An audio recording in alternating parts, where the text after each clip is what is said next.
మీరు 6 నెలలు లోపల ఉన్నారు కదా! ఆ! అంటే చెంచులకి మీకు మీ బాధ్యత తీసుకోకముందు. అవు. ఈ 6 నెలలు ఎప్పుడు కూడా అమ్మా నాన్న గుర్తు రాలేదా? ఎప్పుడు లేదు సార్. ఆ! ఎప్పుడు? ఇప్పటికి లేదు. ఆ! అప్పుడే కాదు ఇప్పుడు గూడక లేదు. ఎందుకు అంత కసి? ఇంకెందుకు సార్. హ్మ్. సరే 6 నెలల్లో హ్మ్. మీరు వెళ్ళగానే మీకు తుపాకీ ఎవరు పని బాధ్యత ఇవ్వకపోయినా ఆ! సామాన్లు తీసుకెళ్లడం, ఆ! నడిపించడం, ఎక్సర్‌సైజ్ ఇవన్నీ ఉంటాయి కదా! అవును సార్. ఎప్పుడైనా అనిపించిందా? ఎందుకురా అట్లేం లేదు. నాకు 1 మంత్‌కే వెపన్ ఇచ్చిర్రు. అంటే ఆ రోజు నేను బయట పని చేసిన కదా సార్. పార్టీకి పని చేసిన. ఇక ఆ టైంలో నాకు అన్నోళ్ళు ఎక్కడో పోతే పోంగానే ఒక వెపన్ ఇచ్చిర్రు. మరుసటి రోజే ఎమ్మటి తిప్పుకున్నారు. అప్పటికి నాకేం ట్రైనింగ్ ఇట్లా ఏమి ఇవ్వలేదు. ఆ తర్వాత ఎప్పుడైనా ఒక బాధ గాని, ఒక భయం గాని అనిపించలేదా? నాకు లేదు సార్. నైట్ టైమ్ చీకట్లో, ఎ అడవిలో పావని ఇవన్నీ వస్తుంటాయి కదా! ఎప్పుడు లేదు సార్. ఆ! ఎప్పుడు లేదు. మీతో పాటు ఎవరుండేవారు అక్కలింకా? నాతో పాటు ఇక్కడ ఉన్నవాళ్ళు కవితక్క ఆ! ఇప్పుడు చేసింది. భాగ్యక్క చాలా సీనియర్ మాకన్నా. ఆహా! అక్క వస్తదని చాలా ఆశించినా గాని ఆ! రాలే. సీనియర్ భాగ్యక్క ఉన్నది. వీళ్ళందరూ వచ్చారా? ఆళ్ళందరూ ఆ! ఉన్నారు. ఇంకా అక్కడ మేము ఉన్నాం. ఆహా! అందరం మంచిగా ఉన్నాం. కలిసిన వాళ్ళం. సమిష్టిగా ఉన్నవాళ్ళం. బాగా చూసుకున్నాం. ఆడవాళ్ళకి కొన్ని సమస్యలుంటాయి. ఉన్నాయి సార్. కానీ అక్కడ అడవిలో కూడా ఉండేవా? అంటే ఉంటాయి కొంచెం అక్కడ సమస్యలు. వ్యక్తిగతంగా శారీరక సమస్యలొస్తుంటాయి కదా! వస్తాయి చూసుకుంటారు. ఆహా! అక్కడ పురుషులు, మహిళలు అనే తేడా ఎవ్వరు మా వోళ్ళు ఉండరు. హ్మ్. వ్యత్యాసాలు ఎక్కడ చూడరు. మొత్తం సమాన హక్కు. హ్మ్. మంచిగా చూసుకుంటారు. హుహు. మహిళా కామ్రేడ్‌కైనా, జెంట్స్ కామ్రేడ్ చూస్తారు. జెంట్స్ కామ్రేడ్‌కేమైనా మహిళా కామ్రేడ్ ఆ! చూసుకోవాల్సిందే. కంపల్సరీ చూసుకోవాల్సిందే. ఒక 6 నెలల తర్వాత మీకు చెంచులకి వ్యవసాయం నేర్పడం అనే కార్యక్రమం మీకు పార్టీ ఇచ్చింది. అవును సార్. ఆ పార్టీ ఇచ్చిన కార్యక్రమాన్ని భుజం మీద వేసుకొని నేర్పారు. చేసినాం. ఆ విధంగా ఎంతకాలం ఉన్నారక్కడ? అక్కడ 1 ఇయర్ ఉన్నా సారు. ఎక్కడ అచ్చంపేటలో? అచ్చంపేటలో. ఆహా! అచ్చంపేటలో 6 నెలలున్నా. ఆ! సంవత్సరం నల్లమల్ల అడవులున్నా. హ్మ్. ఆ తర్వాత కొల్లాపూర్‌కు పంపించారు. ఆ! కొల్లాపూర్‌కొచ్చేసిన. అక్కడ ఒక 6 నెలలు, 7 నెలలు చేసిన. ఆ! కొంతకాలం అయిన తర్వాత ఇగ మళ్ళీ ని ఈ ఆర్గనైజేషన్ కొద్దిగా బెటర్ ఉన్నట్టుంది అమ్మాయి. కొద్దిగా తీద్దాం అని చెప్పేసి కొద్దిగా స్పెషల్‌గా నన్ను తీసిర్రు. తీసి బయట మొత్తం సాంబశివుడి వర్క్ చేసిన నేను. హుహు. ఒక సాంబశివుడు అన్నకి వెళ్ళక ముందు ఆ! కొల్లాపూర్ ఇవన్నీ ప్రాంతం పనిచేశారు కదా! హ్మ్. ఈ ప్రాంతంలో పీపుల్స్ కోసం మీరు చేసిన మంచి కార్యక్రమం చెప్పండి. అప్పట్లో అప్పట్లో ఇగ కొల్లాపూర్‌లో గాని, అచ్చంపేట అంటే మీరు చెంచుల కోసం చేశారు. అవును సార్. కొల్లాపూర్ ఆ ప్రాంతం కొల్లాపూర్‌లో మేము రివర్ బెల్ట్ తోటి చానా సంబంధం ఉంటది. ఈ కొల్లాపూర్ వాళ్ళకు. హ్మ్. చేపలది ఎక్కువ. హ్మ్. తర్వాత వలసల మీద. ఇక్కడ వాళ్ళు ఎక్కడ లేరు. నేను ఈరోజు గతంలో మన మహేష్ అని చనిపోయిండు. తుంకుంట మహేష్. హ్మ్. ఆయన కామ్రేడ్ చనిపోయినప్పుడు వచ్చినప్పుడు అంతా కొల్లాపూర్ అంతా మారిపోయింది సార్. నేను పార్టీలో ఉన్నప్పటికీ, మొన్నటికి ఇప్పటికి కొల్లాపూర్ అంతా మారిపోయింది. హ్మ్. వాటర్ లేదు. వలస మీద తీసుకున్నాం సబ్జెక్టు. వలసలు పోవద్దు అని చెప్పేసి ఊర్లల్లో తిరగడం, ఆర్గనైజేషన్ చేయడం, హ్మ్. వాళ్ళకి ధైర్యం కల్పియడం, హ్మ్. దాని మీద ఫైట్ చేయడం.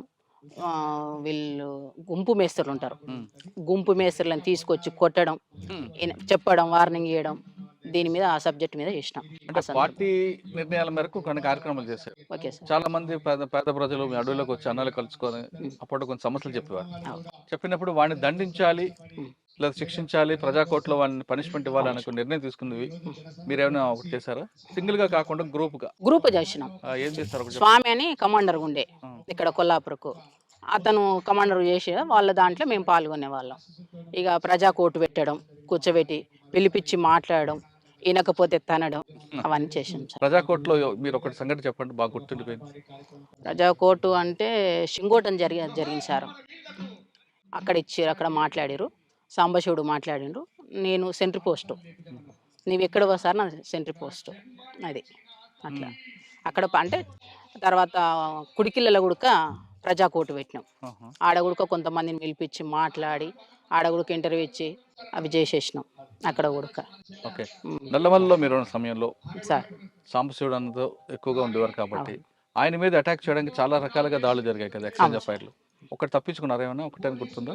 ఎవరు సాంబశివుడా? మేమా? మీరు. నేనా సార్? ఆయనతో పాటు ఉన్న సమయంలో. సార్. ఒకటి చెప్పండి. ఇది మన కొండనాల బిల్లకల్ అడవులు సార్. హ్మ్. బిల్లకల్ దగ్గర గుట్ట ఉంటది పైన. చెరు చెరువు మీద. రుసుల చెరువు మీద ఉంటది ఒక గుట్ట. ఆ రుసుల చెరువు మీద ఈవినింగ్ ఫుల్లు బ్యాచీలు. ఈవినింగ్ అయింది. ఒక కామ్రేడ్ చాలా చాయ్ పిచ్చే కామ్రేడ్‌కు. ఇక వచ్చేసి మొత్తం కట్టెలు ఇడిచేసి చాయ్ పెడుతున్నాడు. ఆ టైంలో నేనేం చేసినా అంటే, నేను అప్పటికి 1+1 కమాండర్ నేను. నేను వెళ్ళిపోయినా.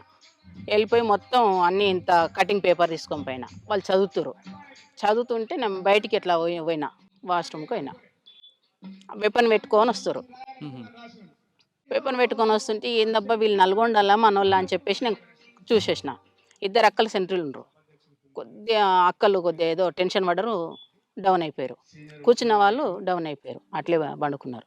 ఎందుకు పండుకున్నారు అబ్బా ఇలా అని చెప్పేసి నేను చూసే వరకు 5 మంది మంచిగా వస్తారు. పోలీసులు. పోలీసులు ఇన్సాస్లు వేసుకొని వస్తారు. హ్మ్. మాకే నల్గొండలో ఏపీటీ ఉన్నది, కానీ ఈడ కాదు కదా ఏపీటీ, ఇక్కడ ఎందుకు వస్తారు అని చెప్పేసి నాకు డౌట్ వచ్చింది. హ్మ్. వచ్చేసి ఎమ్మటే ఫైర్ అని గట్టిగా కాసిచ్చేసిన, ఎమ్మటే ఫైర్ చేసేసిన. సాంబశివుడు, రమాకాంత్ వీళ్ళంతా రిట్రీట్ అయ్యారు. హ్మ్. నేను ఒక్కదానే అయిపోయిన అక్కడికి. సెంట్రీ పండుకుంది. ఎమ్మటే నా మీద అటాక్ చేసేసారు. 5 మంది వెపన్స్తో మొత్తం నా మీద తూటాలు గురిచేసినాయి. ఎమ్మటే గాయం ఇక్కడ నుంచి ఇక్కడ మొత్తం ఇక్కడ వరకు ఇంకా ఉంది బుల్లెట్. హ్మ్. ఇక గాయాలైనాయి. ఇక అందరు వారిపోయారు. ఒక 3 ఉన్నారు. నన్ను తీసుకుపోయారు. ఇంకా మా ఎమ్మటే మొత్తం బ్లడ్. ఎవరు తీసుకెళ్లారు మిమ్మల్ని? మా కామ్రేడ్స్ 2 ఉన్నారు నా ఎమ్మటి, జెంట్స్ కామ్రేడ్. ఇద్దరు ఇంకా అన్నలు తీసుకుపోతుంటే ఆ అన్నలు ఎమ్మటి నేను పోతుంటే నా ఎమ్మటే బ్లడ్ వస్తుంది. ఆ బ్లడ్ ఎమ్మటే వచ్చేసారు. పోలీసులు. ఆ. ఆ! అప్పుడు ఒక 8 రోజులు మేము డివైడ్ అయిపోయినాం. ఎక్కడోళ్ళం అక్కడ డివైడ్ అయిపోయి చాలా ఇబ్బంది పడ్డాం. హ్మ్. ఆ ఎన్కౌంటర్లు మామూలు ఎన్కౌంటర్, అన్ని ఎన్కౌంటర్లు చాలా, కానీ ఆ ఎన్కౌంటర్ స్పెషల్ సార్. హ్మ్. ఎందుకు అంటే ఎక్కడోళ్ళు అక్కడ విడిపోయారు. నాకు గాయమైంది. ఇక సాంబశివుడు ఎట్లా దిగిరు. అన్ని ఊర్లలో బ్యాచీలు అంటే పెంటలల్లా అంతా ఏంటిది చింతకాయలు కాల్చుకొని తిన్నాం సార్. తర్వాత మన బియ్యం నానబెట్టుకొని ఆ ఎమర్జెన్సీ బాటిల్ ఉంటే మాకు ఎమర్జెన్సీకి ఇక్కడ, అందులో బియ్యం నానబెట్టుకొని తినేసినాం. 2 డేస్ అయింది. సాధ్యం అయితే లేదు. పైన చార్సిన మేడం హెలికాప్టర్లో కుమింగ్ చేస్తుంది. అప్పటికి ఒక ఎన్కౌంటర్ అయింది. బొమ్మనపల్లి అతను సీన్ అని కామ్రేడ్ చచ్చిపోయిండు. హ్మ్. ఇక ఫుల్ బ్యాచ్లు సార్, ఎక్కడ పోయినా బ్యాచ్లు.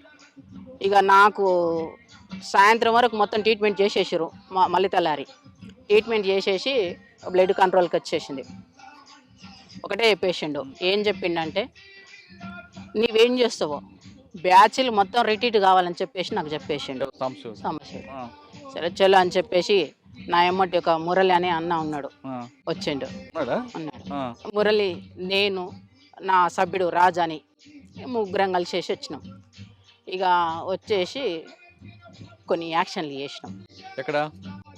పెద్ద కొత్తపల్లి ఆహా! అంటే దానికి రివర్స్ చేస్తే బ్యాచ్లు ఇక్కడ అదవుతారని చెప్పేసి పిలిపించుకోవడానికి బ్యాచ్లు అచ్చా! ఇక్కడ అటాక్ అంటే అయిందంటే యాక్షన్ చేయాలనే డెసిషన్ ఎవరిది? నిర్ణయం ఎవరు తీసుకున్నారు? సాంబశివుడు. ఆహా! ఎవరెవరి మీద చేయాలంది? పొలిటికల్ టీడీపీ పార్టీ ఎవరు ఉంటే వాళ్ళు. ఆ! ఏం చేశారు టీడీపీ అప్పుడు పార్టీ యాక్షన్‌లు? ఉన్నప్పుడు ఎంపీపీనే ఆయన, ఆహా! బహుశా ప్రేమ్ ప్రకాష్ అని. అంటే ఆయన నేరం చేశాడా? లేదా పార్టీ నిర్ణయం మేరకేనా? పార్టీ నిర్ణయం